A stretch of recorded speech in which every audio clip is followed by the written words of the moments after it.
implications for the US's traditional and long-standing role in the region, as well as for the various regional conflicts driven or exasperated by Saudi-Iranian antagonism. This also does not appear to be a one-off. The Chinese have invited the Iranians and the GCC to a summit later on this year in Beijing to foster dialogue between Tehran and the 6 Arab states of the Persian Gulf. Meanwhile, just before the deal was announced, Saudi Arabia had made clear the concessions it expects of the United States in order to normalize with another country in the Middle East, Israel. Now, does this recent announcement herald a new era wherein Chinese trade and diplomacy with Tehran and Riyadh foster greater cooperation, perhaps reduce tensions and stability, in contrast to the decades of US domination, where we have seen weapon sales to Arab Gulf states, antagonism towards Iran, unfortunately bring about more instability rather than stability? And what effects might this rapprochement have on countries like Yemen, Syria, Lebanon, countries where the Saudi-Iran enmity, unfortunately, too often has played out? To discuss this and much more, we are delighted to have with us Michael Swaine and Annelle Sheline from the Quincy Institute, as well as Kristian Ulrichsen of the Baker Institute. For those of you who are joining us via Zoom, you can use the Q&A function to ask your questions. And if you're watching this on Facebook or on Twitter or on some other social media platform, just put your questions in the comment section and we will try to get to them as well. So with no further ado, let me introduce our panelists and start the conversation. Kristian Ulrichsen is a fellow for the Middle East at the Baker Institute at Rice University in Houston, Texas. His research examines the changing position of Persian Gulf states in the global order, as well as the emergence of longer-term non-military challenges to the region's security. His most recent book is Qatar and the Gulf Crisis, published by Oxford University Press in 2020. Michael Swaine is a senior research fellow at the Quincy Institute's East Asia program. He's one of the most prominent American scholars of Chinese security studies. He comes to QI after spending 20 years at the Carnegie Endowment for International Peace. His research is focusing on Chinese defense and foreign policy, U.S. China relations, as well as East Asian international relations. Michael has authored and edited more than a dozen books and monographs on these topics. And finally, Annelle Sheline, who is a research fellow in the Middle East program at the Quincy Institute and an expert on religious and political authority in the Middle East and North Africa. She is completing a book on the strategic use of religious authority in the Arab monarchies since 9/11, focusing on the cases of Saudi Arabia, Jordan, Morocco, and Oman. She is also a non-resident fellow at the Baker Institute. Michael, let me start off with you. China has traditionally kept a rather low political profile, not just in the Middle East, but in many other regions outside of Asia itself.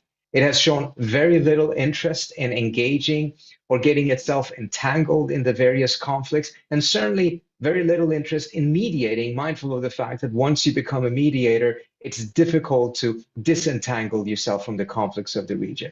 So how come Beijing decided to engage on this issue at this time, and perhaps how come they were successful? Well, first of all, thank you very much, Trita, for inviting me to be part of this. I'm really honored to be with everyone else here.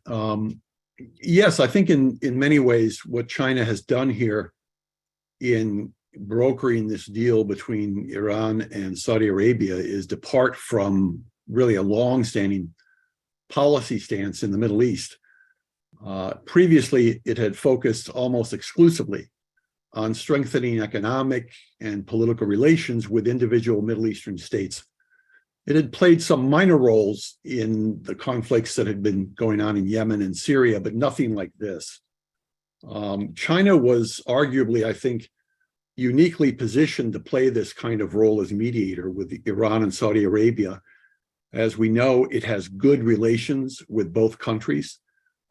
It has what's called a comprehensive strategic partnership with both nations, which is the highest form of strategic relationship China has with nations. And of course, it's heavily involved in the economics of both nations, both as sources of energy and as an investor. So it's got a strong reason to be involved here with both countries because it has such good relations with both of them. But I think there's a whole range of different factors that are explaining this, that are sort of push and pull. On the push factors from the Chinese point of view, touching on the economic connections, China has an increasing dependence in general on the Middle East for energy. Almost half of China's supply of oils now comes from the Middle East, and this is likely to increase in the future. So it has a very strong, very deep interest in keeping stability and peace in that part of the world that certainly is growing. It also has growing trade and investment relations with the region, focusing not just on energy, but on infrastructure, construction, trade, investment with all the major countries in the area. And the Middle East remains very important as a real key zone for its Belt and Road Initiative, which, even though it's encountering some problems, is still very important for the Chinese. And UAE and Saudi Arabia both are very important in that regard. And then finally, it also gives Beijing an opportunity to provide an economic and a political alternative to the United States as an outside power of influence in the region. To a certain extent, Beijing stands for somewhat different types of approaches to diplomacy. It's really a kind of no questions asked diplomacy. It doesn't advocate democracy promotion in the region. It's quite comfortable dealing with both democracies and authoritarian countries. And it really focuses very much on democracy. On development. Development diplomacy is really what it talks about. And then I guess from a more cynical perspective, you could say that Beijing, through this kind of a deal and through its kind of improving of its relations in the Middle East, wants to lower the possibility in the future of the US placing pressure on Middle Eastern energy producers to perhaps decrease supplies to China if you got into a really serious, severe competition with the United States. The Chinese want to lock in good relations with these nations, and particularly with these two, going forward. So it's a long-term strategy as well. And just a word or two on the pull side of this equation. The states in the region, I think they like the kind of general approach that China adopts. The no questions asked kind of an approach. And they very much want now, I think, to have a hedge against US change or withdrawal or negative behavior in the region that gives them some kind of greater flexibility in dealing with their own issues in the region and dealing with the United States. Now, having said all of this, Gulf states don't want to, or Middle Eastern states don't want to damage their security relations with the United States by engaging in too much geopolitical or security contacts with China. So there's a need to strike a certain balance here. There's been a very heavy lean towards the United States. Now there's a serious lean, I think, in some ways towards China. So this, I think, Middle Eastern states think, at least in the case of Iran, Saudi Arabia, gives them more flexibility, gives them more leverage in their relations in that part of the world. It's very interesting, Michael. If I could just do a quick follow-up. Many of these factors were valid last year as well.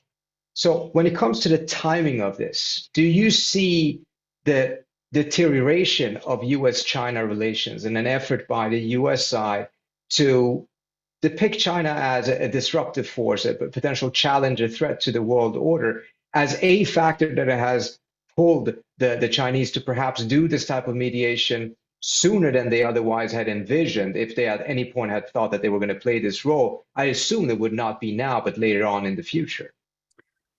Well, I think that's hard to say about the timing specifically. I think in general, it certainly does reflect a recognition by China that for all the reasons I've just given, it needed to improve its relationship in the region and raise its stature and its attractiveness to countries in the region, to give it more options, to give it more flexibility. And one way of doing that, other than just simply being a consumer of Middle Eastern oil or a source of foreign investment, is to be a sort of even-handed, if you will, a goodwill ambassador in the region that makes the region think, well, here's a country that's more attractive. that we can deal with in some ways more easily than we do with the United States. It's not so zero sum in its perspective. So I think that desire on the part of China has emerged over some years, as has this process. I mean, this agreement didn't emerge overnight. I think the Chinese have been working on this for some time with their supporters, as you said. So it was part of a longer term strategy, I think, to raise themselves up in the region. Now, as to the exact timing of this point right now, I really can't speak to that. I don't know for sure. Thank you, Michael. Kristian, you've been following the politics in the Persian Gulf for quite some time. As Michael said, it's really difficult to see this development as anything but some form of a victory for China. Why would the Saudis want to give the Chinese that victory, particularly mindful of how it likely would have been seen and seems to have been seen in Washington? Well, thank you for having me. And I agree, this sends a very strong signal that from a Saudi perspective, they do not share in the ratcheting up of tension in the Gulf between the US and Iran and between the US and Israel. And we've seen over the last several months how any prospects for re-engaging in the JCPOA seem to have been firmly set aside. We've seen suggestions that the US is thinking about other options. And from a Saudi point of view, Mohammed bin Salman, the Crown Prince, needs to have a clearer regional landscape so he can focus on his domestic economic initiatives. It's 2023, we're exactly halfway between his announcement in 2016 of Vision 2030 and 2030 itself, and he now needs to have space to focus on delivering. We're now moving into delivery phase. We've had all the giga projects, we've had all the attempts to attract investment. So he doesn't need regional tensions spiraling out of control. The other issue in terms of timing is that in 2019, we had the maximum pressure campaign by the Trump administration on Iran. We had the response, which was a series of maritime energy attacks on Saudi Arabia and the UAE between May and September 2019, culminating in the attack on Abqaiq and Khurais in Saudi Arabia, which temporarily knocked out half Saudi Arabia's oil production in September 2019, and a statement by Donald Trump 2 days later that this was an attack on Saudi Arabia, not an attack on the US, drawing a distinction between the two. And I think the bellicose rhetoric that we'd seen from Riyadh and Abu Dhabi between 2015 and 2018, including the decision to go into Yemen in 2015, was based on the premise that where it came to Iran, their interests and US interests were effectively one and the same. And Donald Trump suddenly, shockingly from their point of view, made it clear that they weren't. And so we saw straight away an attempt to try and de-escalate. We saw Saudi Arabia, the UAE, engage separately with Iran, directly in the UAE case, indirectly through the Saudis, through the Iraqis and others. And when Qasem Soleimani was killed in January 2020, we saw the Saudis immediately make the point to the Trump administration that this was not the time for another war in the Gulf. They even sent Khalid bin Salman, the deputy defense minister and brother of Mohammed bin Salman, to Washington to make the case in person. This wasn't the time for another conflict. So this has been a long time coming, this interest in at least de-escalating, at least trying to find ways of back-channel negotiation and dialogue. In terms of timing, don't forget also that President Xi was in Saudi Arabia in December. He met with all 6 GCC states, and then he followed that up by receiving Ibrahim Raisi early this year. And so the Chinese have been involved on both sides in working those diplomatic relationships, which of course is one thing the US can't do because the US and Iran don't have that direct relationship. So I think that maybe explains some of the timing, but from a Saudi point of view, any discomfort the US may feel at this is, I think, outweighed by the gains from Mohammed bin Salman's perspective of trying to ensure that there's no regional tension that could derail his real focus on domestic issues for the next at least 4 or 5 years. Thank you, Kristian. One of those issues that distracts MBS, Mohammed bin Salman, from his 2030 vision, of course, is the war in Yemen, a war that Mohammed bin Salman himself started, but clearly has been trying to get out of And there is hope. Patrick Span in the chat asked what the impact will be on the Yemeni civil war. So I'm going to direct that question to you, Annelle. What do you think the short-term implications of this deal is going to be on Yemen? Is there a chance that this will facilitate making sure that that truce becomes, escalates into something bigger and something more permanent? And does that mean, if we bring it to the American context, does it mean that perhaps there is no need any longer for a war powers resolution in Congress, which has been put forward by Senator Bernie Sanders, but is currently on ice? Annelle? Thanks, Trita, and thanks to my fellow panelists. It's great to be here. So, I think, first of all, it is important to keep in mind that the war in Yemen is not simply reducible to a proxy war. And so even if Iran were to fully withdraw all support, the Houthis are not going to disappear. They are an indigenous movement to Yemen that predated the war by a couple decades.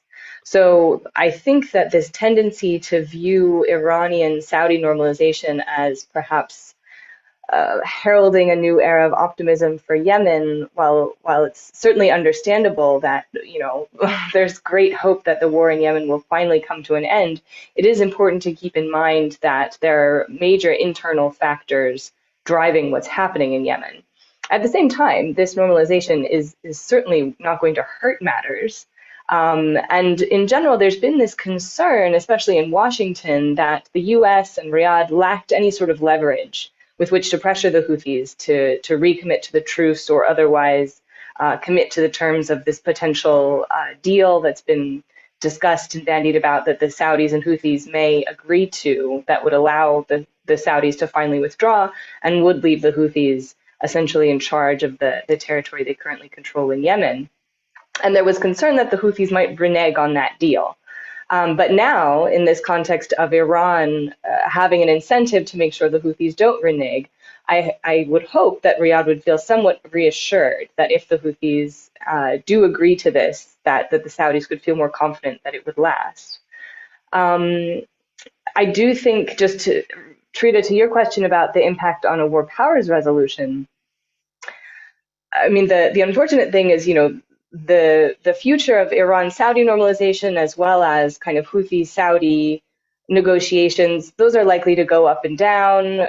The U.S. can't really count on these actors necessarily, that it would simply be smooth sailing from here on out. I think the most important thing from the U.S. perspective is to stop supporting the potential for Saudi airstrikes in Yemen. We haven't seen airstrikes since last April, since the UN brokered truce, which is fantastic. It's been almost a year. But there's nothing preventing the Saudis from relaunching airstrikes, especially if we did end up in a situation, as was briefly alluded to, the possibility of the U.S. extending a security guarantee to Saudi Arabia, which might then make the Saudis feel that they could simply go ahead and restart bombing Yemen. And under those circumstances, the U.S. would be very much on the hook to continue to support them. So I think this is an extremely important and unfortunately brief and fleeting opportunity for the U.S. to finally withdraw support for Saudi military aggression in Yemen. So if I understand you correctly, Annelle, as long as there isn't a war powers resolution, even if things now seem to be going in the right direction, there's a truce, you have this normalization, as long as you don't have that resolution, if things go in a negative direction, and the Saudis started bombing again, the United States is automatically there supporting that, unless there is a WPR in which Congress would have to make a decision. Is that a correct reading? Exactly. And, although it's laudable that the Biden administration has supported diplomacy far more than the Trump administration did, there's nothing preventing a future administration from increasing that support again and having unlimited weapon sales to the Saudis, targeting civilians, et cetera. So the U.S. should never have been involved in supporting the Saudi war on Yemen, and it's really long past time for that support to end. Thank you. Mike, I want to go back to you and talk a little bit about what the implications of this potentially could be on a more global scale. I mean, first of all, they're going to do a summit in Beijing, which is interesting in and of itself. We're already there. It shows that what the Chinese are doing is not just one simple normalization. They seem to have bigger ambitions. But you also have Xi going to Moscow to talk to Putin. He's going to talk to Zelensky as well, perhaps even visit Ukraine. Are we seeing a much bigger game change here? It's not just about this Chinese stepping in and mediating in the Middle East, but are their ambitions going much further than that? And if so, are they likely to be successful there? I mean, a lot of people seem to be surprised not only that the Chinese stepped in and mediated, but also that they were successful. But is that something they can repeat elsewhere? Well, if we're talking about a sort of transformation in China's role in the international system as a major source of mediation, I think it's way too early to tell at this point. But overall, I think China's growing economic and military power. It's largely, as I said, no questions asked approach to diplomacy and aid, and the uncertainties of U.S. power and influence, at least in certain parts of the world, and the simplistic U.S. democracy versus authoritarianism narrative. All of these things could allow Beijing to play an increasingly important role in regional politics, especially within the global South, where these kinds of messages seem to resonate more. I mean, Beijing has a negative view of the Western practice of what it calls bloc or alliance politics, spheres of influence, the heavy use of economic sanctions on countries. But Beijing is wary of the principle of responsibility to protect, for example, that the West strongly supports, and of course opposes policies oriented towards regime change. All of these things resonate with some countries in the global South, particularly non-democratic countries. And Beijing, has this view that all states are potential partners. So this could create more possibilities for it to play a larger role if it can indeed reassure these nations that all of this is not just simply a pretense for China to use to put excessive influence on these countries or to lead them to compromise their own interests. I think it's too soon to tell. We have to look at specific cases of individual types of conflicts that might be going on or tensions that the Chinese might be able to deal with. I think the larger question is really, what will the United States response be? If the Chinese really do increase their efforts in various different areas to serve this kind of role, and if there are these differences in approach that I just alluded to, is that going to be seen by Washington as a serious threat to its global interests? And as a result of that, Washington will just simply intensify its competition with the Chinese and add on to all the other lists, add on to all the other things on the list, the idea that China is now trying to displace the US or displace the West as a broker in some conflicts around the world. I think it's too soon to say at this point. The US administration, at least based on the little comments that they've made thus far on the Saudi-Iran deal, have basically said, Jake Sullivan just said recently, hey, anything that reduces tension and is seen to stabilize major conflicts in important regions of the world, we're supportive of. So he hasn't completely thrown cold water on this. But at the same time, he's made indications to say, well, let's see what the fine print is. What has China been saying to these countries? Has it provided certain types of assurances to them?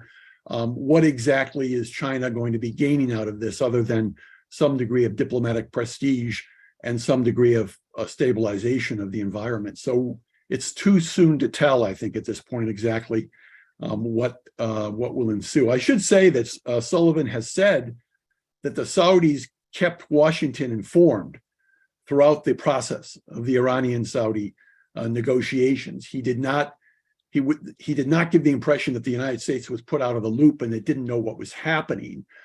So he definitely wanted to present the image that, hey, we were well aware of what was going on here. We're not opposed to it. So we'll see. We'll see how far that extends if it relates to other types of tension reducing activities by China. And the most important one coming up, of course, would be the Ukrainian issue between Putin and Zelensky. China wants to play a role with both countries.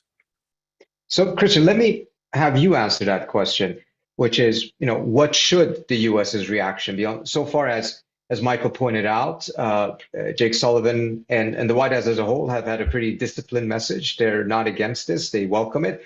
They question whether the Iranians are going to live up to their end of the bargain. They question the significance of China's role in this, but in general, they're not coming out and saying that this is a bad thing. Could that change if it turns out that as part of this, the Saudis end up selling oil in the Chinese currency instead of the American currency? And if so, or if this actually ends up becoming something in which the Chinese are going to do more of and really increase their role in the region, will the U.S. Position or reaction change then? And should it change? What do you think the American response should be in those different scenarios? Well, yes, I do think in the initial scenario, the initial response has been muted, in part because this is not a bad thing. And as Michael said, the Saudis and Iranians have kept, or at least the Saudis have kept the US fully informed as to the negotiations until now. And so I don't think there's a zero-sum game where one side wins, the other side loses, in this instance at least.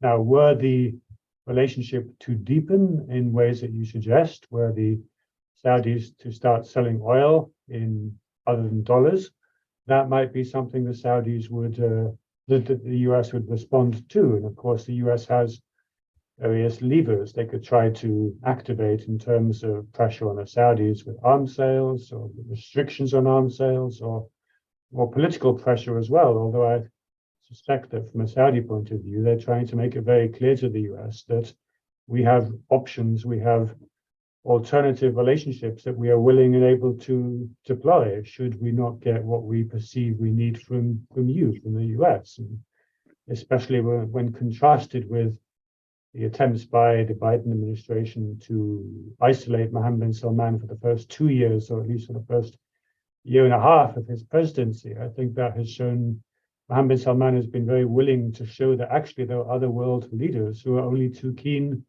to work with me. So I suspect that leverage won't necessarily work, but from a Saudi point of view, they will now be looking to see whether the Chinese can deliver in terms of actually implementing whatever it was agreed to. I think Saudis, the other Gulf leaders, and the US will all be watching for any discernible signs of changes in behavior or changes in approach. And of course, this is something that won't happen necessarily overnight. It will take place over weeks and months. And if there were to be a successful summit between GCC and Iranian leaders in China, the optics of that would be, I think, very significant. And it would really put the Chinese center stage in achieving a sense of balance that has defied the US for decades. And of course, right. I think that would be a real changer in terms of the international relationships in the region. Could I just add a point here, Trita? Yeah, absolutely. Come in. Yeah, I think I agree with all of that. I think, there are several factors here that, even though the United States has thus far taken a kind of cautiously positive stance towards this, it certainly does present certain potential negative implications for the United States, at least in the Middle East. China's growing influence, if it increases its influence through this deal, arguably reduces Washington's flexibility in using the Middle East in the future against China in some ways, or to promote democracy in the region. And you could say it's arguably given some impetus to this kind of, as I say, there's no questions asked diplomacy that doesn't really put democracy on the front burner. That is a concern. It also deepens in some ways, at least potentially, the division between security providers or suppliers, largely in the role of the United States, and economic providers, which now is primarily China for many regional states in the Middle East. And this, of course, is a problem in East Asia as well. So China's greater economic role and political role here, and the commitment that it indicates by China to the region, opens the door, at least, for China to play a larger security role in the region. while of course giving Iran in some ways more breathing room. And then I'd say that thirdly, I think this puts pressure on the US to develop a genuinely more sophisticated foreign policy and a security strategy that recognizes the much more complex multipolarity of the global order. It's this is the foremost example of this. It's not just democracy versus authoritarianism. The United States needs good relations with Saudi Arabia, but certainly not a democracy. And it also suggests that this is an environment within which the United States no longer exercises dominant power. I mean, it's going to have to develop a strategy for dealing with places like the Middle East and with East Asia in particular, where it is much more multipolar, much more complex, cross-cutting interests that drive countries in different directions.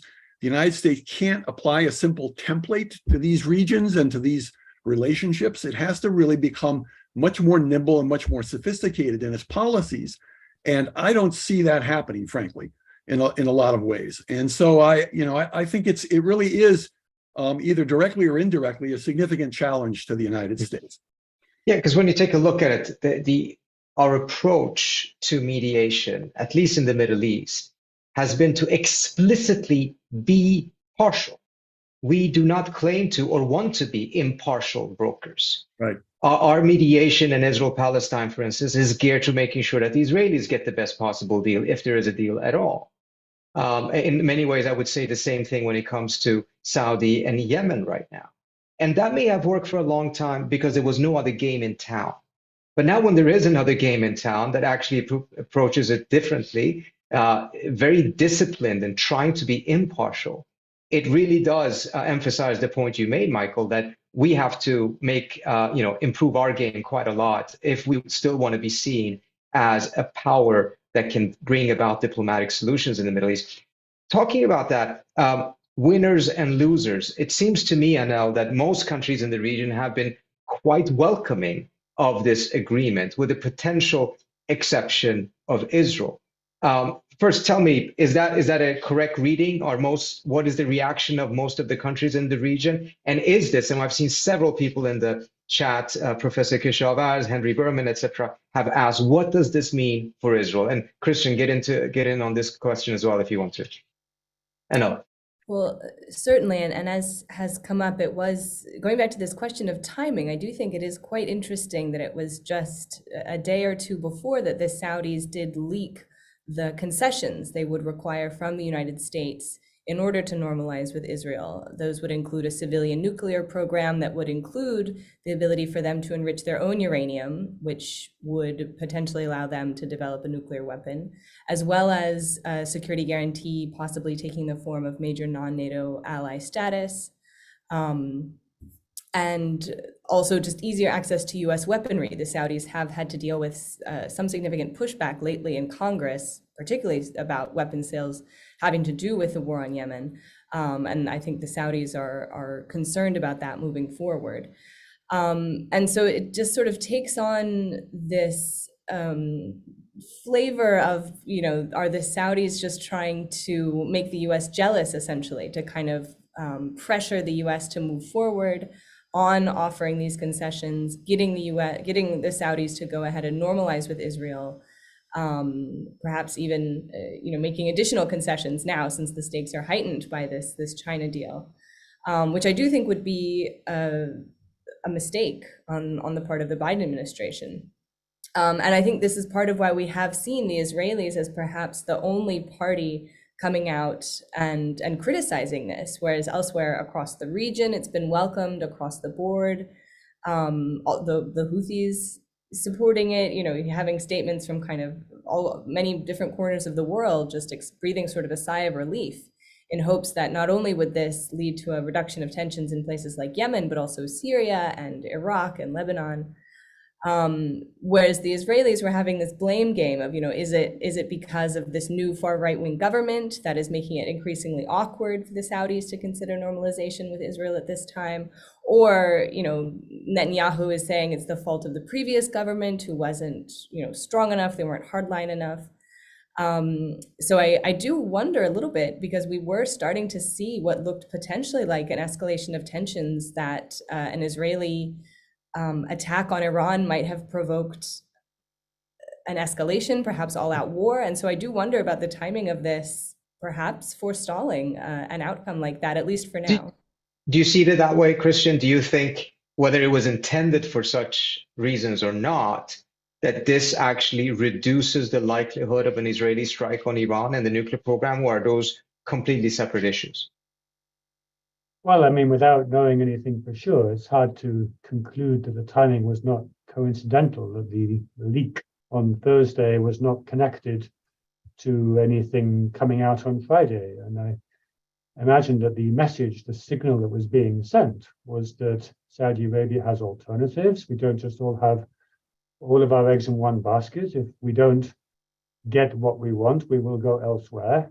But from an Iranian point of view of an Israeli attack on Iran, I think it also made very clear that the attempts by the US and by Israel, by perhaps the P5+1 to, or at least the European elements of P5+1 to isolate Iran, is not something that is necessarily shared either by Russia and China on the one hand, but even by its neighbors now. And to have Saudi Arabia effectively go against that policy of isolation is pretty huge, actually, given everything that's happened over the past 7 years. And so it really undermines the attempt by the US and their allies in the West to draw the circle around Iran even tighter. I mean, in terms of that, it's a pretty big deal, I think.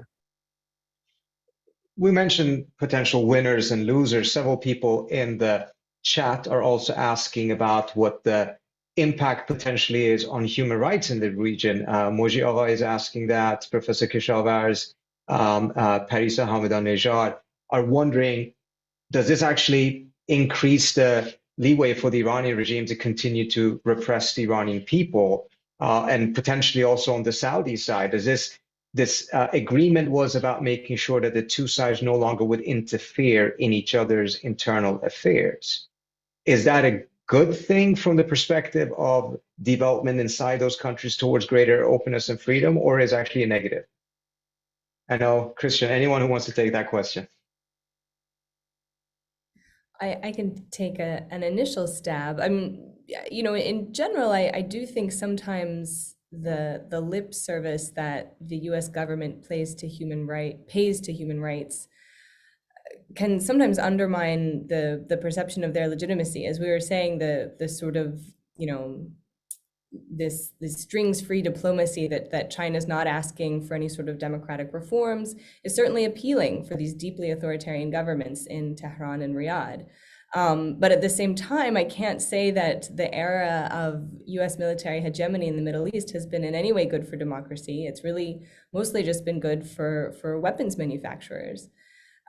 So while certainly it does not bode well for human rights in Saudi Arabia or Tehran, I don't think it is likely to have that big of an impact, just given that I don't think that US pressure on human rights was really having much of an impact in either country. You agree with that, Kristian? I'll just add that, I mean, also both in Saudi Arabia's case after 2011 and in Iran's case most recently, often you see the governments trying to blame any unrest on the meddling of the other. And if that now is replaced by just straight on repression of their own citizens whenever there's any unrest, I think that would just make it, it would just continue to make it worse. It won't necessarily make anything better. It will just redirect the blame game domestically rather than regionally. That's a fair point, although there's plenty of other external powers that I'm sure they're creative enough to blame if they so wish. We've been talking about, Michael, on how China might end up increasing its diplomacy elsewhere. Ukraine is one that we talked about. But what about mediating between a country that has a conflict with the United States? What about China potentially stepping up and actually mediate with the US?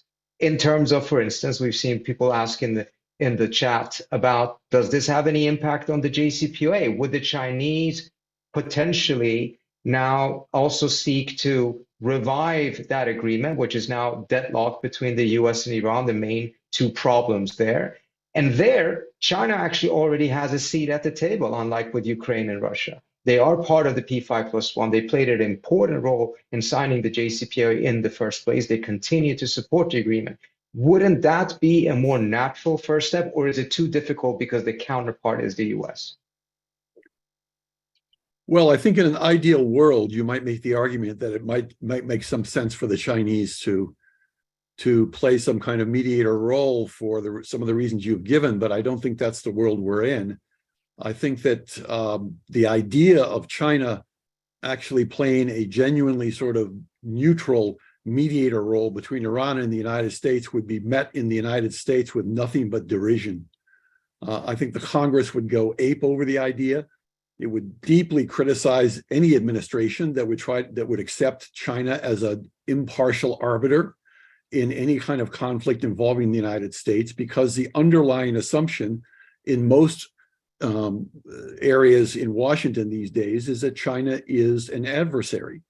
And so China would not seek to indifferently sort of or neutrally address the interests of the United States in its dealings with Iran and Iran dealing with the United States. So I think it would be a near impossibility if it were to involve the United States, particularly under the current climate that we have now in the relationship. And of course, it's not just in Washington. You also have a deep level of suspicion towards the United States in China.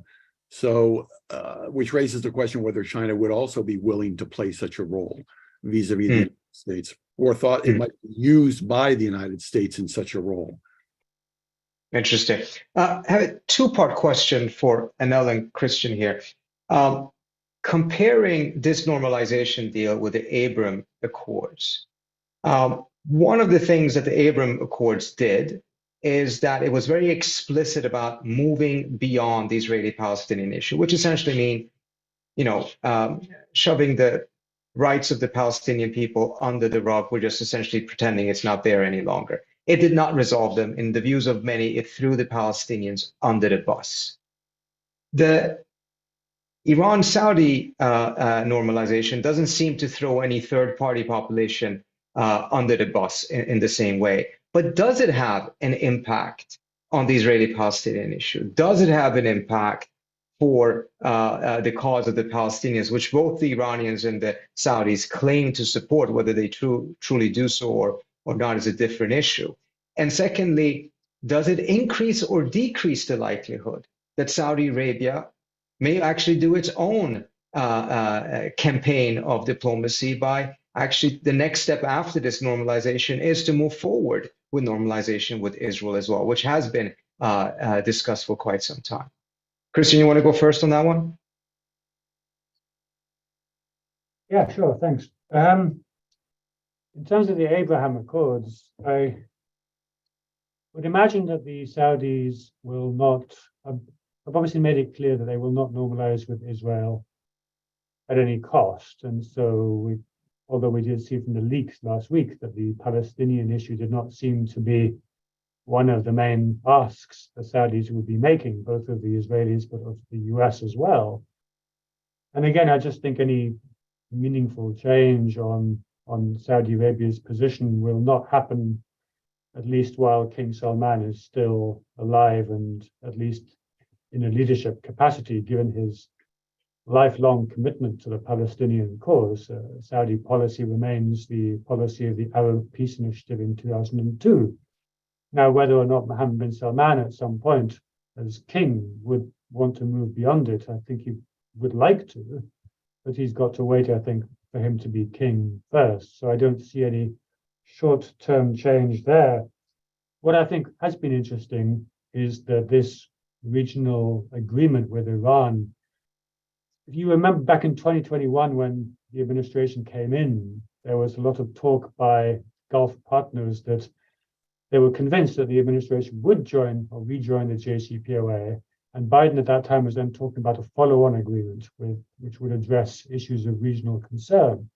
Now, the Gulf states, including Saudi Arabia, were always concerned about being thrown under the bus, to use that term, in any such follow-on agreement. So what I think is interesting now is that having concluded that there is no revival of JCPOA, they've just gone ahead and effectively done their own follow-on agreement without waiting for the US or Israel or anyone else. And so they've taken matters into their own hands for their own security interests, not for those of their partners around the world. So I think that's quite interesting moving forward. So yes, we'll have to wait and see about diplomacy and normalization. I think this is going to be something that will take place over years, not months, and especially with the current Israeli government, it just makes it very difficult to imagine it will be any time in the short term. Annelle. I thought Kristian's point was especially apt, that in the list of Saudi demands, there was nothing about anything for the Palestinians, which I think is indicative of kind of where MBS's head is on this issue. At the same time, I do think that there is kind of this question here that now MBS has pretty effectively demonstrated that he has options, as we have said, that if the US doesn't move forward with offering these concessions, that we could see a future Middle East, perhaps, where the strong Chinese ties with both of these countries does contribute to a reduction in tensions and an emphasis on trade.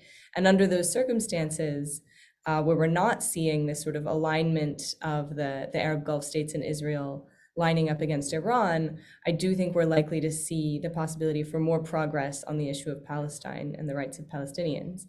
But at the same time, I think MBS is hedging here to see what the US does.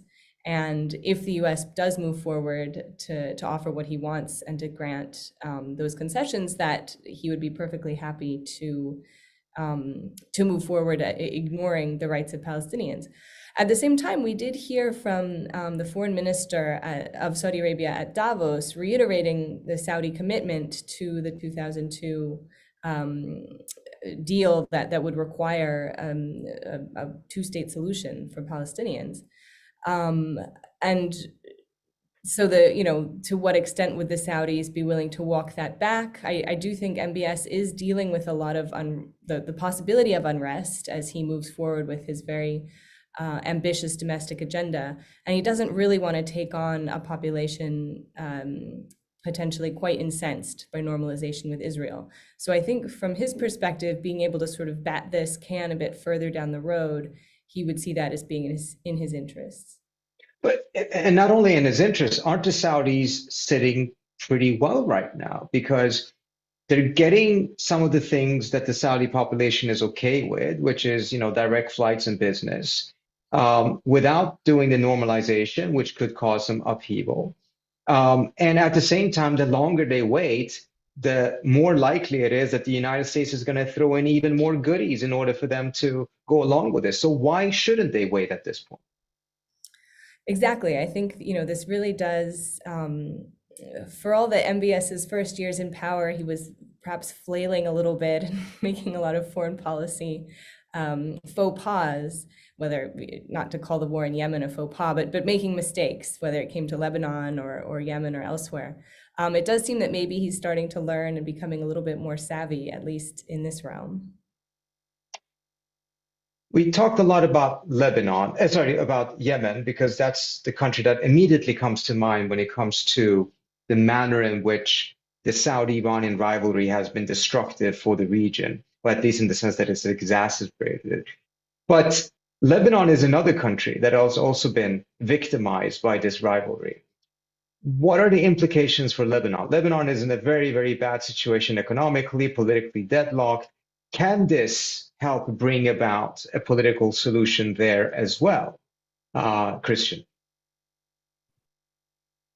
Well, I think what has been interesting in Lebanon is that the Saudis and the other Gulf states have to some extent already disengaged. They don't seem to be active, at least economically, in supporting the Lebanese economy and their various allies within Lebanon. They already seem to have disengaged. The Saudi finance minister at Davos has also made clear that Saudi economic support to other Middle Eastern states will now come at a much higher price.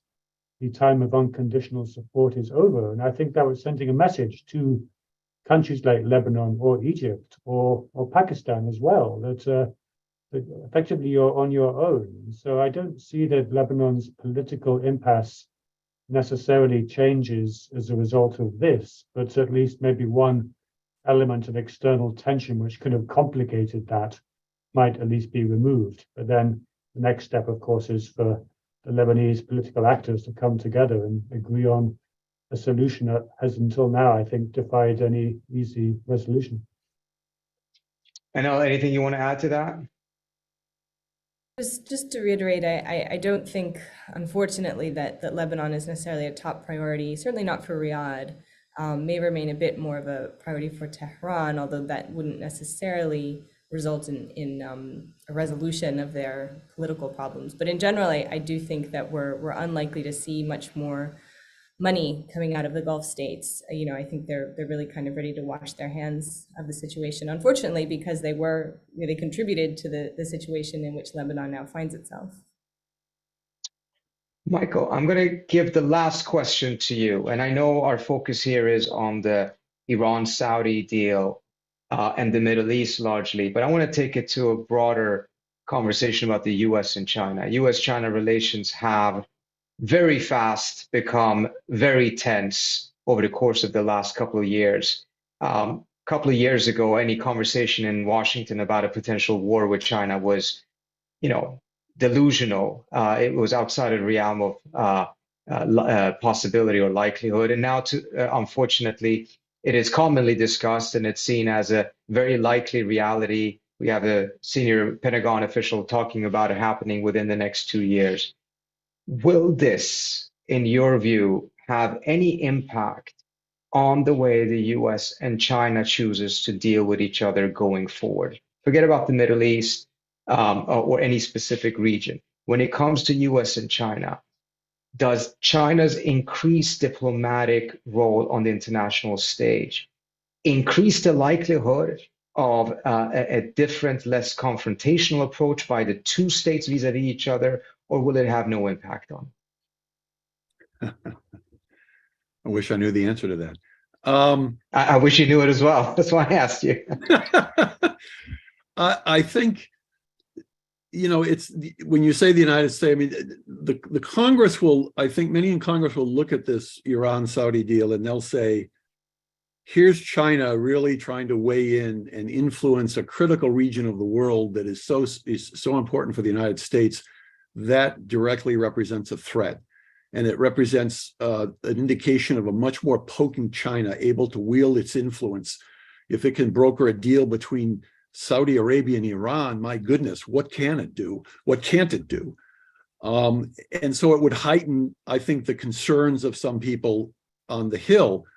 But I think from people who are more steeped in foreign policy, more reflective on this, I think what it does is it puts a greater impetus on the need to have deeper dialogue with the Chinese, to understand exactly what their intentions are, to understand what's motivating a lot of this behavior, what kind of outcomes they think might occur that could be beneficial to both sides, both the US and China. So there's a potential for engagement on this. And I should say, just now in the news, I mean, the United States has said that President Biden wants to have a conversation with Xi Jinping, another conversation, and presumably before Blinken goes to Beijing, if he does, to try and I think the impetus there is to try and moderate the tension, try and establish some kind of a meaningful dialogue, and try and address some of these questions of this kind of zero-sum rivalry that's growing. Now, I think this wasn't in response to the Iran-Saudi deal. It was probably in part in response to the comments that Xi Jinping just made at the National People's Congress, where he singled out the United States as being a country committed to containing and undermining China, which he has never done before. Specifically and publicly made that kind of a statement, which was really a kind of tit for tat in response to what the Chinese see as the United States directing very similar kinds of rhetoric at them. And I think Biden, perhaps with the encouragement of some within the administration, wants to sort of tampen down this kind of movement in the direction of tension and the concerns that you exactly have just expressed. So, I would hope that the Iran-Saudi deal just raises even more the importance of understanding China's foreign policy and understanding where it wants to move in not just in East Asia, not just vis-a-vis Taiwan, but in critical other regions of the world. I mean, it's not just the Middle East, it's also in Africa, where China is playing an increasingly important role. And in all these areas, so much of the understanding and the dialogue on this question is dominated by these very simplistic kind of narratives that are often very zero-sum in nature. And I think if there's a desire to try and understand each other that can reach some kind of mutual accommodation or mutual assurances in some of these areas, that's all for the better. We can get back to talking about, I don't really like the term, but talking about sort of barriers or guardrails that can keep the relationship on at least a foundation over some time. So I think it could provide some impetus in that direction if we don't have the hotheads in the Congress constantly pushing the administration in the opposite direction.